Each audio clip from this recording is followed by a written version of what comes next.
Magandang umaga, Luzon, Visayas at Mindanao. Narito na nagkakaisa at pinakamalawak na pagbabalita sa pangunguna ng Presidential Communications Office. Kabilang ang PTV, Presidential Broadcast Service, Philippine Information Agency, Philippine News Agency at IBC. Tutok na sa mga balita mula sa iba't ibang bahagi ng bansa. Ito ang Balitang Pambansa.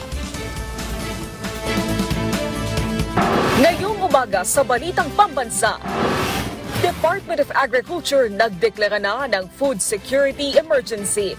NFA, inaasahang maglalabas ng nasa 150,000 metriko toneladang bigas o nasa 3 milyong sako ng tig 50 kilong bigas.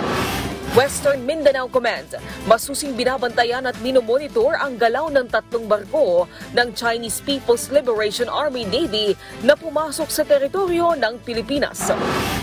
Executive Secretary Lucas Bersamin, iginiit ang tama at maayos na paggamit ng 2025 National Budget. Pangulong Ferdinand R. Marcos Jr., matindi ang pagbusisi sa budget ng bansa. Pondo ng PhilHealth para sa 2025, higit sa sapat ayon sa Health Department. At higit 160,000 na mga pasahero sa Metro Manila at karatig probinsya makikinabang sa oras na makumpleto ang Taguig City Integrated Terminal Exchange. Haliyan ang mga balita para mapababa ang presyo ng bigas sa mga palengke. Idineklara na ni Agriculture Secretary Francisco Chu Laurel Jr. ang Food Security Emergency.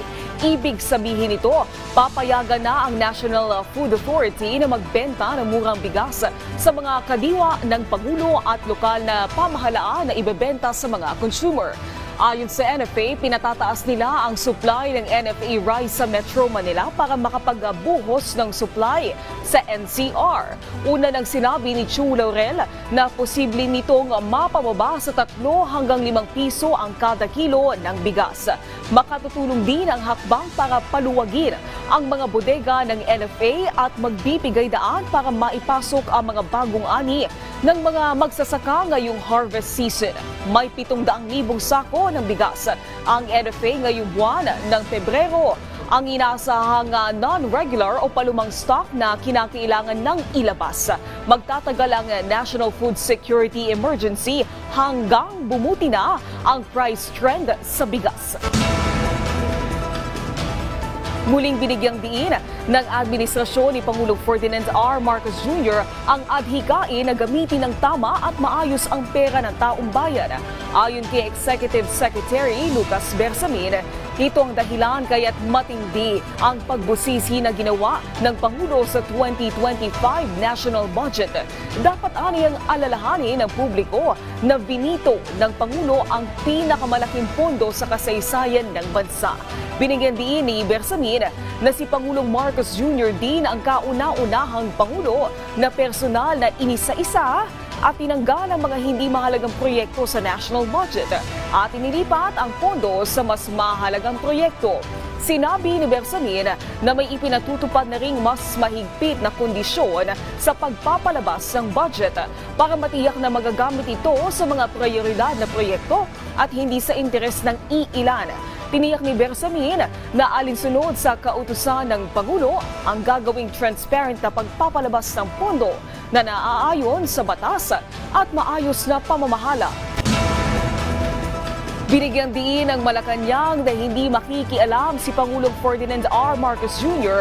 sa impeachment complaints laban kay Vice President Sara Duterte. Ayon kay Executive Secretary Lucas Bersamin, ang Kamara lamang ang tanging may prerogative na magsimula at kumilos sa mga impeachment complaints. At bilang pagrespeto aniya sa institusyon, hindi makikialam ang Pangulo sa isang bagay kung saan ang isang co-equal branch ay may eksklusibong jurisdiksyon. Una nang iginiit ni Pangulong Marcos Jr. na ang planong impeachment kay VP Sara ay hindi naman makatutulong sa pagpapaunlad ng pamumuhay ng mga Pilipino. Presyo ng itlog sa ilang pamilihan bumaba. Puspusa naman ang mga hakbang ng Department of Agriculture para agapan ang nagbabadyang taas presyo ng itlog dahil sa bird flu.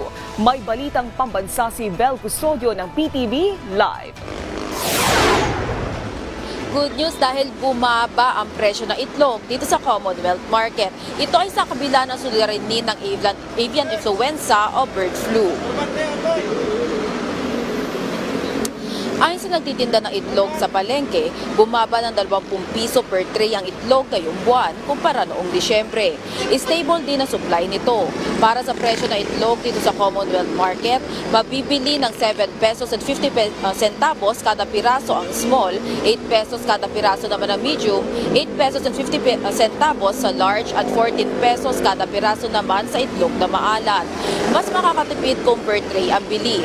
Bagamat kontrolado at kaunti ang kaso ng avian influenza sa Pilipinas, patuloy ang pagsusumikap ng Department of Agriculture na agapan-agad ang nagbabadyang pagtaas ng presyo at pagbaba ng supply ng itlog dahil sa bird flu. Bilang solusyon, pinaplansya na ng DA ang importasyon ng egg-laying chickens at pagpapabilis ang pag-aproba ng Food and Drug Administration sa avian influenza vaccines. Sinisikap na ahensya na simulan na ang mass inoculation sa nasabing bakuna sa susunod na buwan. Hinihibok din ang kagawaran ng agrikultura ang ilang institusyong pagpinansyal na suportahan ang funding ng repopulation.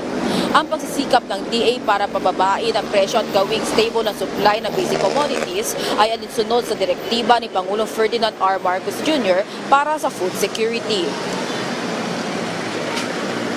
Naomi, para naman sa lagay ng trapiko dito sa Commonwealth Avenue, bagamat maluwag pa ang daloy ng trapiko dito sa harap ng Commonwealth Market, sa southbound lane ay traffic na sa bahagi ng Litex at sa mga kalsada papasok ng Elliptical Road, habang maluwag pa ang daloy ng trapiko sa northbound.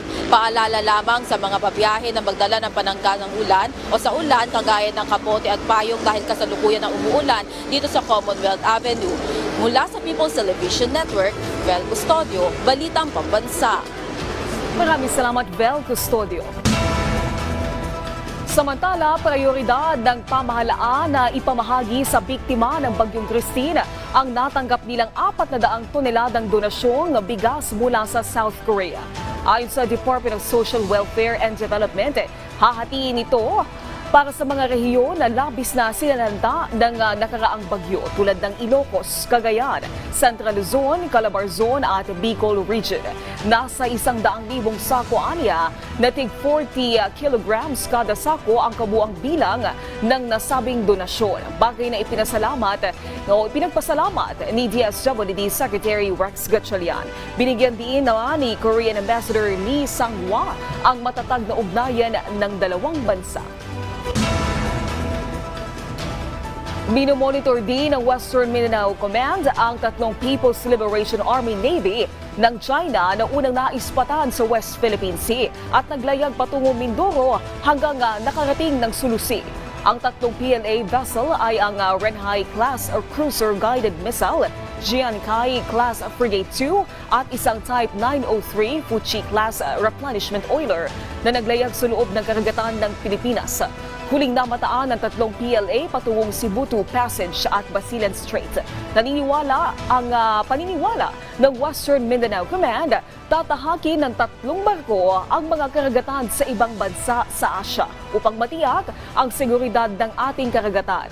Nag-deploy ang Western Mindanao Command ng 2 eroplano ng Philippine Air Force para i-monitor ang galaw ng 3 barko ng China. Agad na nag-deploy ang Philippine Coast Guard ng mga barko na magbabantay sa 2 barko ng China Coast Guard na monitor na lumapit sa coastline ng Pangasinan. Si Patrick De Jesus ng PTV sa Balitang Pambansa. Lumapit ng 34 nautical miles ang 2 barko ng China Coast Guard mula sa coastline ng Pangasinan. Na-monitor ito ng Philippine Coast Guard linggo ng umaga, kaya agad nagpalipad ng Islander aircraft. Hindi sumagot sa anumang radio challenge ang mga barko ng China na may bow number 3301 at 3104.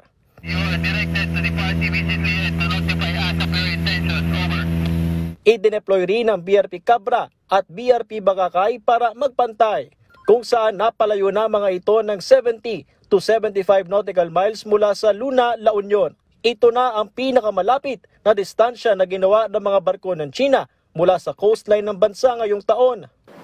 From Mindoro and then umakyat siya ng Pangasinan at ngayon nasa La Union.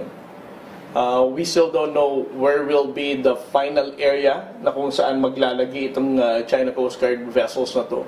But our 2 Coast Guard vessels will ensure na bubuntutan natin ito. Etong pagdikit niya ng 34 nautical miles yesterday ay continuous. No? Kumbaga, na-detect natin siyang lumapit ng ganun, but it never stayed there for a long time. No?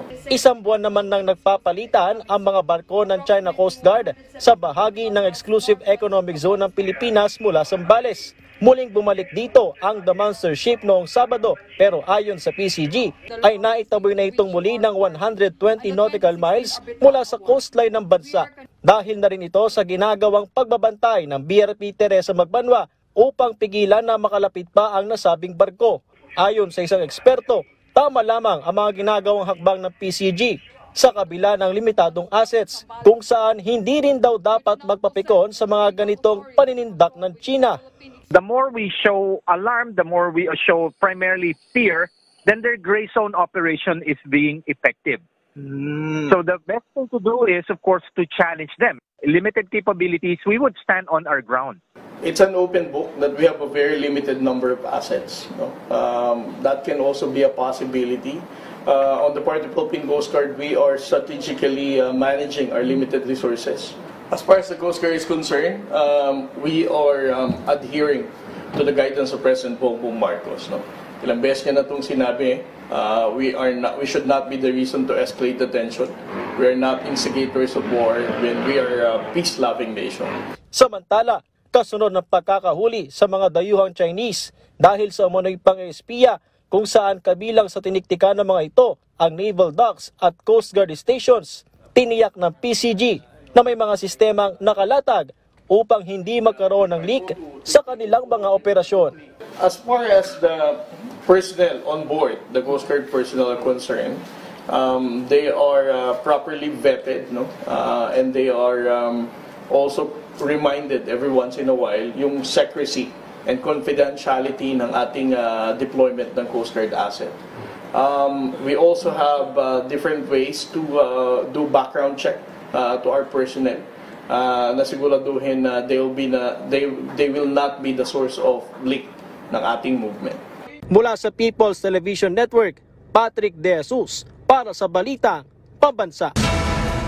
Mula pa rin sa Philippine News Agency, mahigpit ng minomonitor ng Guided Missile Frigate BRP Jose Rizal ang 3 People's Liberation Army Navy ng China sa Bajo de Masinloc sa West Philippine Sea kahapon. Ayon sa Naval Forces Northern Luzon, nagsasagawa ng regular maritime at submarine patrol ang BRP Jose Rizal nang maispatan nila ang 3 barko ng China sa lugar. Nagpalitan naman ng radio challenge ang barko ng Pilipinas at 3 barko ng China.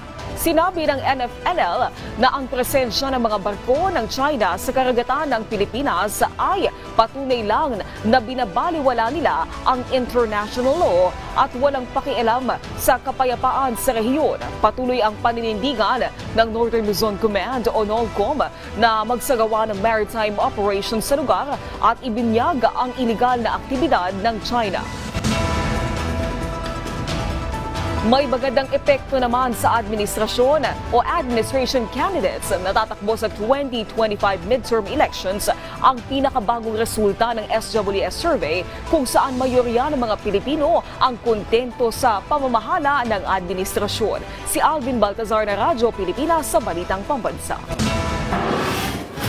Walang duda si Pangulong Ferdinand R. Marcos Jr. na may magandang epekto sa mga kandidato ng administrasyon ang kamakailang lumabas na survey ng Social Weather Station o SWS.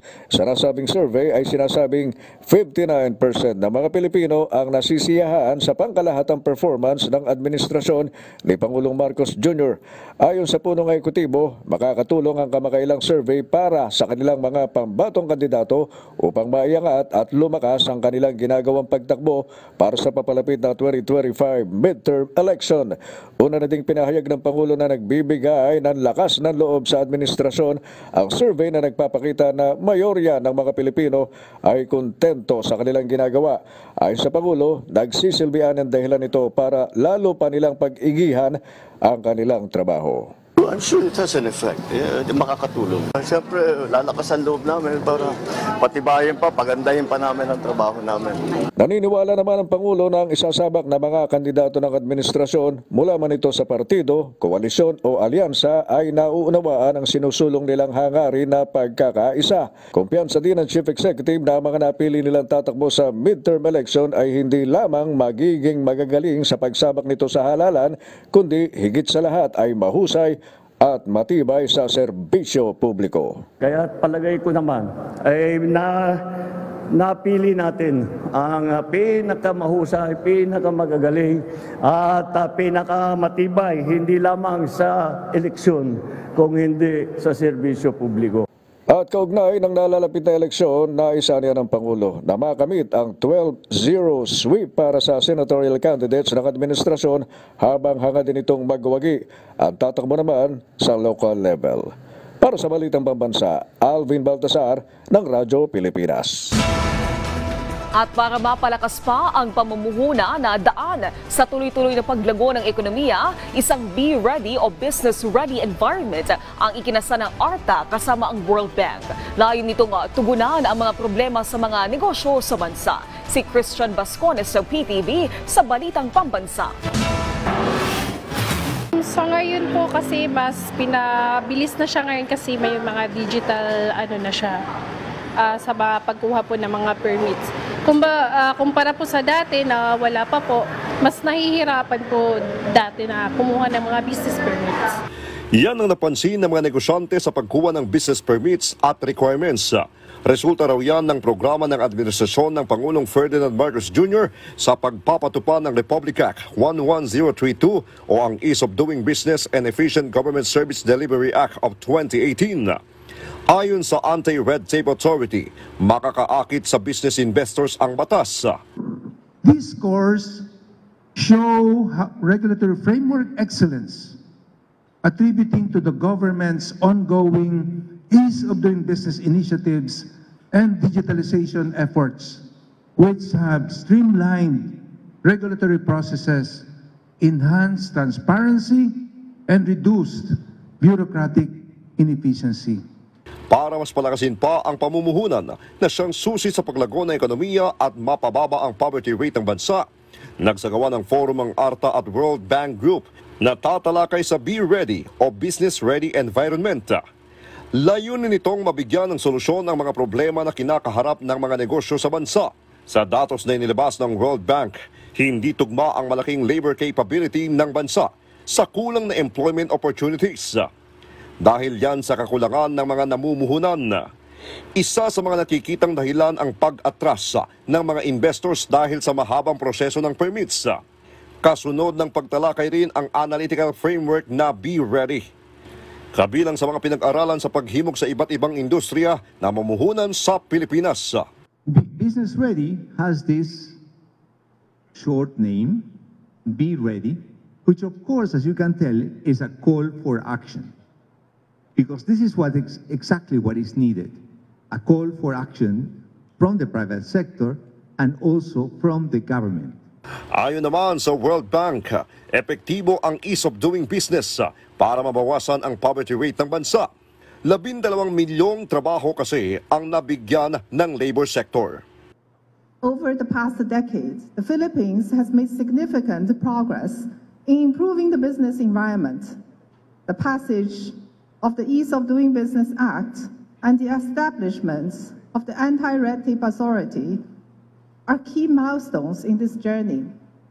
Since 2010, the country has generated nearly 12 million additional jobs. Christian Bascones para sa Pambansang TV sa Bagong Pilipinas. Lusot na sa ikalawang pagbasa ng Kamara ang panukalang nagtutulak ng 200 pisong dagdag sahod para sa mga minimum wage earners sa pribadong sektor. Bukod dyan, pasado na rin sa mababang kapulungan ang ilang panukalang pangkalusugan, edukasyon at eleksyon. Si Mela Las Moras ng PTV sa Balitang Pambansa. With 193 members voting in the affirmative, 4 in the negative, and 0 abstentions. Ilang araw bago mag-recess ang Kamara, puspusa na ang pagpasa ng mga kongresista sa ilang mahalagang panukalang batas. Tulad na lang ng House Bill No. 11357 o panukalang pag-amyenda sa Universal Healthcare Act na aprobado na ng mababang kapulungan. Sa ilalim nito, bababa ang premium contribution rate sa PhilHealth at gaganda pa ang benepisyo lalo na para sa mga OFW. Ikinatuwa ng Department of Health ang hakbang na ito ng Kamara para sa state insurer. Ayon kay DOH Secretary Teodoro Herbosa, itinuturing nila itong major development. Inaabangan na rin nila ang magiging pag-usad ng panukala sa Bicameral Conference Committee. Bukod dyan, pasado na rin sa huling pagbasa ng Kamara ang panukalang nagtutulak na ituring na rin nuisance candidate sa eleksyon ang mga individual na naghain ng Certificate of Candidacy para lang kumita o tumanggap ng iba pang konsiderasyon. Magandang balita naman para sa mga manggagawa. Matapos pumasa sa committee level nito lang Huwebes, lusot na rin sa ikalawang pagbasa ng Kamara ang House Bill No. 11376 o panukalang paghati ng 200 pisong dagdag sa arawang sahod ng mga minimum wage workers sa pribadong sektor. Bago magtapos ang sesyon kagabi, pinagtibay na rin ng Kamara ang resolusyon na nagpapaabot ng pakikiramay sa mga naulilang mahal sa buhay ni Albay 1st District Representative Edsel Lagman. Mula sa PTV, Melalas Moras para sa Balitang Pambansa. Mariing itinanggi ng PAGCOR ang napapabalitang pagbabalik umano ng operasyon ng Pogo sa bansa. Ayon kay PAGCOR Chair at CEO Alejandro Tenco, may mga nananamantala lang umano sa mga investors para makakuha ng pera kapalit ng umano limited slot para sa Pogo licenses.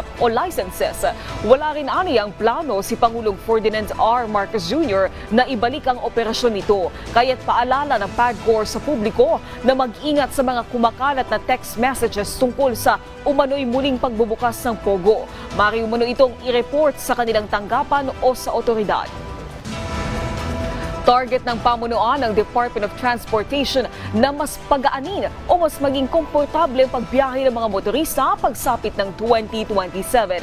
Ito'y sa pamamagitan ng itinatayong Taguig City Integrated Terminal Exchange. Isang kasunduan din ang nilagdaan sa pagitan ng DOTR at DPWH bilang bahagi ng mas pinaigting na transport infrastructure development. Si Bernard Ferrer ng PTV para sa Balitang Pambansa. Mas maginhawa at mabilis na biyahe ang mararanasan ng ating mga kababayan mula Metro Manila patungo sa Laguna, Batangas at iba pang bahagi ng bansa. Sa oras na makumpleto ang Taguig City Integrated Terminal Exchange o TCTEX sa unang bahagi ng 2027. Pinaunahan ni Transportation Secretary Jaime Bautista, Ayala Corporation Chairman Jaime Augusto Zobel de Ayala, Taguig City Mayor Lani Cayetano at iba pang opisyal ang groundbreaking ceremony sa Arca South, Taguig City. This Taguig Integrated Terminal Exchange or TCITX to rise from this site will redefine how commuters navigate our transport network. This project, led by Arca South Integrated Terminals Inc. of Ayala Land, will be instrumental in decongesting major thoroughfares and offering a smoother journey for the riding public. Inaasa makapagserbisyo ang TCTEX sa mahigit 160,000 na motorista araw-araw. Magkakaroon ito ng centralized ticketing area, passengers area at pedestrian walkway na konektado sa FTI station ng North-South Commuter Railway at Metro Manila Subway System. Nilagdaan din ng right-of-way usage agreement para sa Southeast Metro Manila Expressway o C6 Expressway Phase 1 na may kabuuang haba na 32.7 na kilometro. Kapag natapos, ito ay mapapakinabangan ng hanggang 88,000 na motorista araw-araw at mapapaikli ang biyahe mula Bikutan, Taguig City patungo sa Batasan, Quezon City mula halos 2 oras pababa sa 35 minuto. Bukod dito, nilagdaan ang Convergence and Interface Coordination Memorandum of Agreement sa pagitan ng Department of Public Works and Highways at Department of Transportation bilang bahagi ng mas pinaigting na transport infrastructure development sa bansa. Pinaghahandaan na rin ang Traffic Management Plan para sa mga proyekto, lalo na sa mga apektadong dadaanan na lugar. Itong mga project natin, hindi naman isang agency lang nag-handle nito. No? Although kami yung lead agency, we need to coordinate with so many other government agencies. Samantala, inihahanda na ng DOTR ang feasibility study para sa Intermodal Transport Terminal sa Northern Metro Manila. Mula sa PTV, Bernard Ferrer para sa Balitang Pambansa. Lusot na sa Senado ang panukalang franchise renewal ng Meralco. 18 senador ang pumabor sa panukala habang may isang tumutol. Panibagong 25 taon na prangkisang ipagkakaloob sa Meralco sa ilalim ng Senate Bill. Tumutol si Senadora Risa Ontiveros sa pagpasa ng panukalang batas. Ayon sa Senadora, bigo ang Meralco na sumunod sa kanilang obligasyon. Patuloy daw ito o dito ang mataas na presyo ng electric bills. Iniwala po tayo mas mapapaganda natin ang serbisyo ng Meralco at sa mas maganda at mas maayos na presyo ng kuryente. So again, Mr. President, we stand by our yes vote knowing that this measure not only renews a franchise but also strengthens our country's energy security. Hindi pwede na mauwi sa move on at limot ang mga pagkakamali at pagkukulang ng Meralco. Meralco has throughout the years failed to abide by its obligations in serving consumers, as reflected by our excessively high electricity bills. Ibinida ni DOST Secretary Renato Solidum ang mga proyekto at tagumpay ng pagtutulungan ng DOST PHIVOLCS, Pag-asa at iba pang ahensya. Tulad na lamang ng Hazard Hunter PH para malaman ng publiko ang panganib na posibleng tumama sa isang lugar sa bansa. Ayon kay Solidum, kabilang sa nagawa ng ahensya ay ang Plan Smart web application para sa mga LGU kung saan itatype lamang ang pangalan ng isang lugar at malalaman na ang socio-economic profile, hazard and risk assessment at intervention na gagamitin sa panganib. Kaugnay niyan, palalakasin din ng DOST ang iba't ibang programa kabilang ang agriculture, AI, quantum computing, analytics at circular economy. Nabanggit ko na kanina yung iba't ibang programa na papalaksin, agriculture, artificial intelligence, quantum computing, analytics, circular economy, and syempre, yung biologics and pharmaceutical. At related yan doon sa aming hangarin na ma-establish na talaga yung Virology and Vaccine Institute of the Philippines para maparami pa ang magtatrabaho sa tingin sa mga sakit, hindi lang ng tao, pati hayop, pati halaman.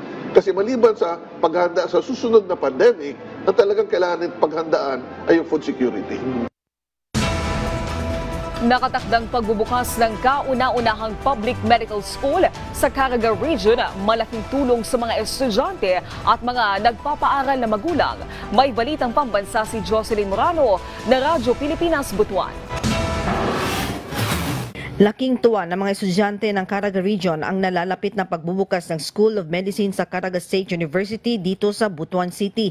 Kaya naman ang mga estudyante na kumukuha ng BS Biology sa CSU, excited na dahil hindi na nila kailangan pang maghanap ng eskwelahan sakaling magpasyang tumuloy sa pagdodoktor. Great to have the first medical school here sa Caraga because it is more convenient para sa mga gusto mo pursue medical field. At dahil malaking tulong sa gastusin ng mga magulang ang pagbubukas ng kursong medisina, nagsimula ng dagsain ng inquiries ang universidad. Pero paglilinaw ng pamunuan ng CSU, hindi pa nila maaaring simula ng enrollment dahil kailangan pa nilang hintayin ang kopya ng approval nito mula sa Commission on Higher Education o CHED. Ang pagkakaroon ng kauna-unahang public medical school sa rehiyon ang isa sa nakikinikinita para masolusyonan ang kakulangan ng mga doktor sa Caraga. Magiging daan din ito para mabigyan ng mas magandang serbisyong medikal ang mga taga-Caraga na isa sa mga pangarap ni Pangulong Ferdinand Marcos Jr. na mapangalagaan ang kalusugan ng mga Pilipino. Para sa Balitang Pambansa, Jocelyn Morano, Radyo Pilipinas, Radyo Publiko, Butuan. Bukod sa pagsasanay sa pagsasaayos sa mga bangkang pangisda, nakatanggap din ng pangkabuhayan ang mga benepisyaryo ng Layag Badyaw program sa Hulo, Sulu. May Balitang Pambansa si Fatima Gino ng Radyo Pilipinas, Hulo. Epektibong nakilahok ang mga benepisyaryong yan ng Layag Badyaw program sa workshop ng boat engine repair and fishing dito sa Hulo, Sulu. At para matutukan ang halos 300 benepisyaryo, hinati sila ng Ministry of Social Services and Development sa 2 batch para sa tig-2 araw na training. Walang patid naman ang pasasalamat ng mga benepisyaryo sa pamahalaan gaya ni Mashira. Magsukol kanyo ma'am na mag-ilis tatawangan, nakalamod kami halayag badyaw. Malako sa tawangan namun para pagdil kanyo sin supply back kamo, pagdahang-dahang namo magsukol to kanyo ma'am. Bukod sa pagsasanay para sa pagsasaayos ng makina ng mga banggang pangisda, sumailalim din sa basic business management and financial literacy ang Layag Badyaw beneficiaries. Pinabaunan din sila ng MSSD ng 15,000 piso na pangkabuhayan at 1 sakong bigas kada buwan. At para matiyak na magiging epektibo ang programa ng pamahalaan, naglatag ang MSSD ng mga kondisyon gaya ng pananatili sa lugar at ang hindi pagbibenta ng mga ibinigay na ayuda sa kanila. Injabay tak kanya atin, aming kainan. Mga yaton, suwa na mo ito tayo maumarayaw, ayaran na mo ito dito marayaw. Yung di niya imumungan kamo. Ang mga ganitong programa para kina Mashira at Imran ay isa lamang sa mga katuparan ng pangarap ni Pangulong Ferdinand R. Marcos Jr. na mabigyan ng maayos na kabuhayan ang mga Pilipino sa bagong Pilipinas. Mula sa Radyo Pilipinas, Hulo, Fatma Adiligino para sa Balitang Pambansa. Para masiguro ang tamang paggamit ng bagong automated counting machine sa darating na halalan, nagsagawa ang Commission on Elections sa isang voters education at demonstration sa Davao City na dinaluhan ng 500 benepisyaryo ng Pantawid Pamilyang Pilipino Program. Si JM Sarabia para sa Balitang Pambansa. Ikinasa ng Commission on Elections sa isang voters education at automated counting machine demonstration na nilahukan ng 500 benepisyaryo ng Pantawid Pamilyang Pilipino Program sa Davao City. Kasama ang Department of Social Welfare and Development sa Davao Region, ipinaliwanag ng mga opisyalang COMELEC ang magiging proseso ng halalan sa darating na national at local elections sa 12 ng Mayo, lalong-lalo na ang paggamit sa bagong automated counting machine na ginagawang mas efficient, madaling gamitin at di kalidad. At upang mas maintindihan ng mga botanteng 4Ps ang ACM, sumailalim sila sa proseso ng pagboto simula sa pagpili ng mga kandidato, pagpasok ng balota hanggang sa pagkuha ng resibo mula sa ACM upang masiguro kung tugma ang mga binotong kandidato sa balota at sa resibo. Mas ganahan ko karon kay mas moraplo ang yang flow dalira. Mas maayo naghatag sila og roadshow ngay nani atis ma-aware ang uban kung unsaon jud pagpadagan. Ang naturang aktibidad ay dinaluhan ni COMELEC Commissioner Socorro B. Inting. Sa kanyang talumpati, binigang diin ni Commissioner Inting ang mahalagang papel ng edukasyon ng botante sa pangangalaga sa integridad ng halalan at pagtiyak na aktibong pakikilahok ng lahat ng sektor sa lipunan sa demokratikong proseso. Naging mas makabulong pa ang naturang aktibidad na binigyan ng pagkakataon ng ilang mga botante na personal na makilahok sa paggamit ng ACM. Mula sa PIA Davao Region, ako si JM Saligo Sarabia para sa Balitang Pambansa. Patuloy ang pagdagsa ng mga turista sa probinsya ng Sultan Kudarat kung saan bumibida dito ang ilan sa mga natural resources ng lugar.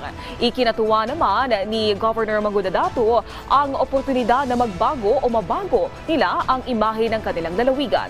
Si Oliver Rivera ng PIA para sa Balitang Pambansa. Patuloy na namamayagpag ang turismo sa lalawigan ng Sultan Kudarat matapos makapagtala ng mahigit 3.3 million same-day visitors sa iba't ibang tanyag na destinasyon nito noong nakaraang taon.